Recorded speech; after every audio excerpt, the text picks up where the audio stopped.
Hi friends, இன்னைக்கு நான் சகோதர சிநேகத்தை குறித்து உங்களோடு பேச போறீங்க.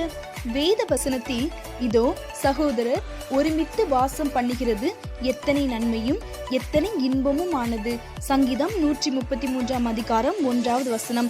நம் சகோதர சகோதரிகள் ஒற்றுமையா இருக்கும்போது எவ்வளவு சந்தோஷமா இருக்கும்ல.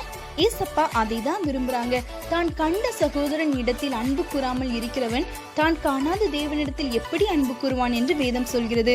நாம் ஏசப்பாட்ட அன்பு கூறணும்னா நம் சகோதர சகோதரிகள் எல்லாரிடமும் அன்பா இருக்கணும்னு ஏசப்பா எதிர்பார்க்கிறாங்க.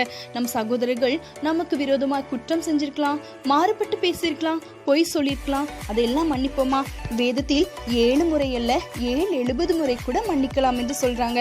அதனால நம்ம சகோதர சகோதரிகள் என்ன குற்றம் நமக்கு விரோதமாக செஞ்சிருந்தாலும் அவங்களை மன்னிப்போம், மறப்போம், நம் மனப்பூர்வமா அவங்களை ஏற்றுக்கொள்வோம். அப்போது மிகுந்த சந்தோஷம், சமாதானம், மகிழ்ச்சி நம்ம வாழ்க்கையில கிடைக்கும். கர்த்தர் தாமே உங்களை ஆசீர்வதிப்பாராக. ஆமென்.